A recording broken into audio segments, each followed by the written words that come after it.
Hello friends. Today we are going to discuss regarding the basic principle of qualitative inorganic qualitative analysis. First we start with electrolyte. A substance which produces iron when dissolved in water is called electrolyte. A substance which produces iron when dissolved in water is called electrolyte. It is of two different types: strong electrolyte and weak electrolyte.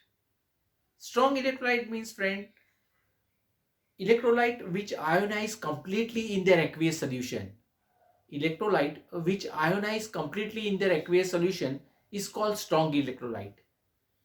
HCl, that is hydrochloric acid, nitric acid, sulfuric acid, sodium hydroxide, potassium hydroxide, these are strong electrolyte which ionize completely in their aqueous solution.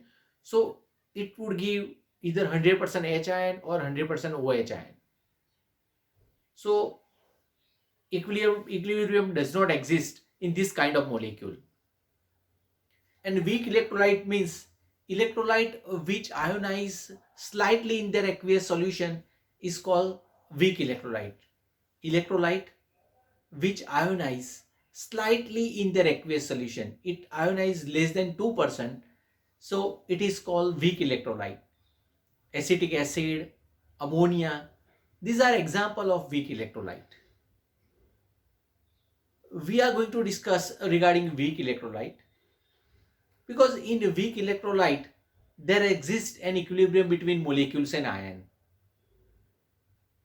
Now we are going to discuss regarding common ion effect. So in this kind of weak electrolyte, acetic acid, ammonia, there exists an equilibrium between molecules and ion, and therefore we can find out equilibrium constant of this kind of molecule. Now in weak electrolyte, it ionized slightly in their aqueous solution less than 2%. So there exists an equilibrium between undissociated molecules and ions. There exists an equilibrium between undissociated molecules and ions. If another strong electrolyte, if another strong electrolyte having one common ion is added, then equilibrium get disturbed. If another electrolyte having one common ion is added, then equilibrium get disturbed and new equilibrium is established. According to Le Chatelier principle, new equilibrium is established in such a way that effect of change is minimized as far as possible and equilibrium shift in reverse direction. That is known as common ion effect. I am repeating, in weak electrolyte there exists an equilibrium between molecules and ion. If another strong electrolyte having one common ion is added, then equilibrium get disturbed and new equilibrium is established in such a way that reaction will move in reverse direction, and that is known as common ion effect. Now you should not remember this Le Chatelier principle, but I'll explain you. Okay, if change is done in external factor, if change is done in external factor which can affect the state of equilibrium of reversible reaction, and new equilibrium is established in such a way that effect of change is minimized as far as possible. This is called Le Chatelier principle. So we are going to use Le Chatelier principle in common ion effect. Now let us understand this common ion effect with the example of acetic acid, and then we would discuss application of common ion effect in qualitative analysis. Here there exists an equilibrium between molecules and ion in acetic acid. Now if another, and there exists an equilibrium between molecules and ion, if another uh, electrolyte having one common ion is added, when we add sodium acetate, then it is strong electrolyte, so it ionizes completely in their aqueous solution. So it would give acetate ion and Na plus. So concentration of concentration of acetate ion in the solution increases. Concentration of acetate ion in the solution increases. So according to, and therefore equilibrium get disturbed. Equilibrium between undissociated molecule of weak electrolyte and ion get disturbed. Now according to Le-Chatelier principle, new equilibrium is established in such a way that effect of change is minimized and reaction will move in reverse direction. So excess of acetate ion, so due to this acetate ion equilibrium get disturbed. So according to Le-Chatelier principle, new equilibrium is established in such a way that this change should be minimized.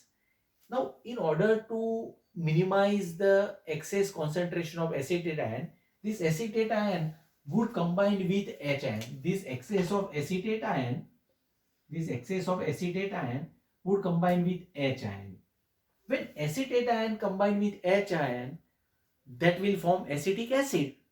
And when acetic acid is formed, so here in which direction acetic acid is formed? In forward direction, there is ionization of acetic acid, but in reverse direction, when acetate ion combine with H ion, acetic acid will form. So reaction will move in reverse direction. In other words, we can say that solubility of acetic acid decreases, and this is known as common ion effect. I am repeating, here there exists an equilibrium between molecules and ion of weak electrolyte. If another electrolyte having one common ion is added, so concentration of common ion, that is acetate ion, increases. Now, and therefore equilibrium get disturbed. And therefore, in order to remove excess of acid, in order to maintain this equilibrium, this acetate ion has to be removed from the solution. So this acetate ion which combine with H ion, and when acetate ion combine with H ion, acetic acid will be formed. And here acetic acid will be formed in reverse direction, and therefore reaction will move in reverse direction. And in other words, we can say that solubility of acetic acid decreases, and this is known as common ion effect. Now let us understand how this common ion effect is useful in inorganic qualitative analysis. Or we can say that why HCl is added before H2S in order to separate second group element.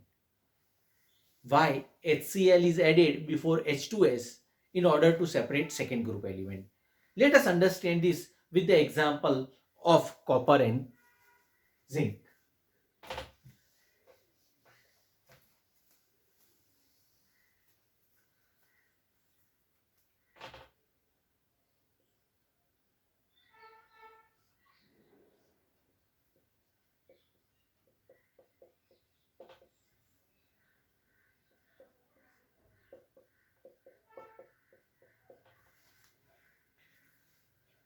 Suppose if you are given mixture of copper and zinc.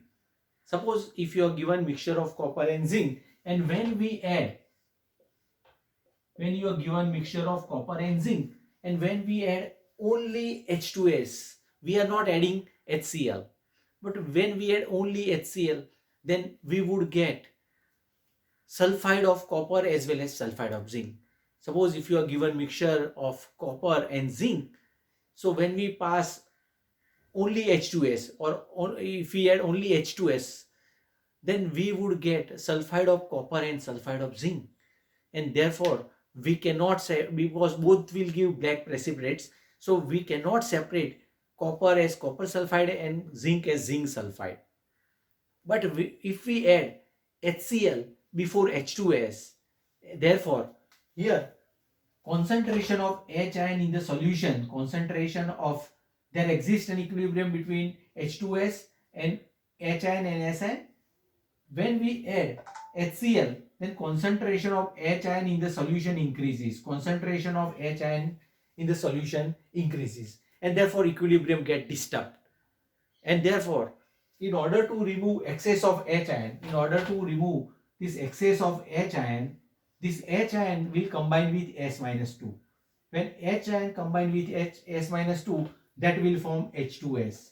And here H2S will be formed in reverse direction. H2S will be formed in reverse direction. And therefore, reaction will move in reverse direction. In other words, we can say that solubility of sulfide ion decreases. Solubility of sulfide ion decreases, and therefore it will form sulfide of only copper. It won't give sulfide of zinc. Okay, in other words, we can say that solubility of copper sulfide is less than zinc sulfide, and therefore only copper sulfide will be precipitate. Zinc sulfide will not be precipitated. So this is the first application of common ion effect in inorganic qualitative analysis. Second application is why NH4Cl is added before NH4OH in order to separate third group element.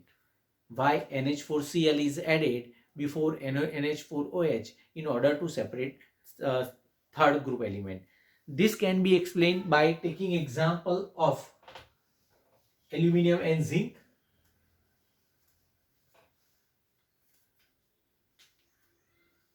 Here there exists an equilibrium between molecules and ion of NH4OH. This is NH4 plus and OH minus. This is NH4Cl. So there exists an equilibrium between NH4OH and its ion. Now when we add NH4Cl, concentration of NH4 plus increases in the solution and equilibrium get disturbed. So this excess of NH4 ion combined with OH minus, so concentration of OH ion decreases and NH4OH will form. Here in reverse direction, NH4OH is formed. NH4 plus OH combined to give NH4OH in reverse direction, and therefore reaction will move in reverse direction. So in other words, we can say that concentration of OH ion decreases or concentration of NH4OH, solubility of NH4OH decreases, and therefore it will give hydroxide of only aluminum. If you are given mixture of aluminum and zinc, aluminum and magnesium, aluminum and magnesium, when we add NH4OH, then it would give hydroxide of aluminum as well as hydroxide of magnesium, and both will give white precipitates. Now we cannot separate aluminum and magnesium, but instead of adding only NH4OH, if we add NH4Cl, so concentration of NH4 increases, and this excess of NH4 combined with OH to give NH4OH, and reaction will move in reverse direction. In other words, we can say that solubility of NH4OH decreases, and therefore solubility of aluminum, it is less than aluminum solubility of magnesium, and therefore we get only hydroxide of aluminum, not hydroxide of magnesium. In this way, we can separate aluminum and magnesium using NH4Cl and NH4OH.